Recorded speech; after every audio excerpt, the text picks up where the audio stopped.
कोई भी इंसान जब किसी समस्या से बाहर निकलता है या अपने जीवन की किसी समस्या या किसी ज़रूरत को पूरा कर लेता है, तो उसके बाद उस इंसान के मन में कुछ क्षण के लिए सुख का प्रवाह होता है और आप देखेंगे कि दूसरे ही क्षण एक दूसरी समस्या आकर खड़ी हो जाती है।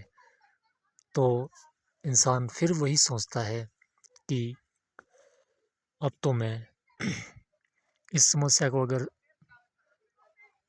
इसका हल पा लूँ या इस ज़रूरत को पूरा कर लूँ, फिर तो जीवन में आनंद ही ना आनंद है।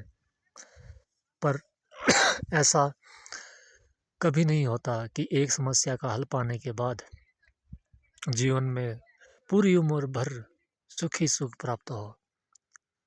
एक समस्या का हल पाने के बाद दूसरी समस्या आकर खड़ी हो जाती है। तो ऐसी जीवन की कई तरह की समस्याओं से अच्छा है कि हम किसी एक ही रास्ते पे चल के कुछ ऐसा समाधान ढूंढे कि जिसके बाद हमें संसार की कोई भी समस्या परेशान न कर सके।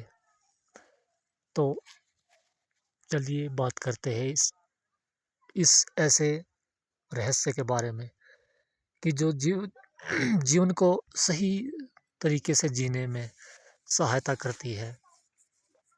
अब आपने देखा होगा कि जितने हमारे पुराण है या कोई भी ऐसी अच्छी किताबें हैं महापुरुषों की, तो उसमें एक ही बात सामने आती है कि जो उसका मेन किरदार होता है वो बड़ा ही आनंदमय होता है और संसार के किसी वस्तु से लिप्त नहीं होता। चाहे आप गीता का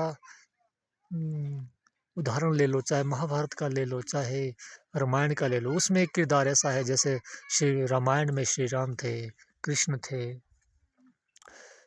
तो एक किरदार होता है। पर वो किरदार समझाने के लिए जो है दुनिया में उसका उसकी सहायता ली गई है, उसका प्रयोग किया गया है। तो चलिए उस अवस्था के बारे में बात करते हैं। वो अवस्था मानव की निर्विचार अवस्था है कि सभी कामों को करते हुए दुनिया में आप कहीं भी रहो, आप चलिए फिरिए, आप दौड़िए, पर आपका मन स्थिर और निर्विचार होना चाहिए हर कामों को करते हुए। श्री कृष्ण ने गीता में अगर पूरा उसका सार निकाले तो यही कहा है कि कर्म कर, फल की इच्छा नहीं कर, क्योंकि आपके विचार ही है जो आपके मस्तिष्क को या आपके पूरी देह को परेशानियों में डालते हैं। और ये निर्विचार की अवस्था ऐसी अवस्था है जिसे पा लेने के बाद आपको और किसी चीज़ को पाने की आवश्यकता नहीं रह जाती। इसे पाने के लिए अभ्यास की ज़रूरत होती है। आप लोग कहीं भी संसार में किसी भी पुराण को देखिए तो उसमें कई जगह ये समझाने में आता है कि आप भक्ति कीजिए, आप ईर्ष्या, द्वेष, लोभ, लालच से दूर हो जाइए। दोस्तों, ऐसा नहीं है कि किसी भी जीव को यहाँ संसार में सांसारिक वस्तुओं की ज़रूरत नहीं होती, पर ज़रूरत होती है, पर उन वस्तुओं को ज्ञानपूर्वक या चेतना को जागृत करने के बाद ही उपयोग करना श्रेष्ठता माना जाता है। अब चलिए आगे बढ़ते हैं।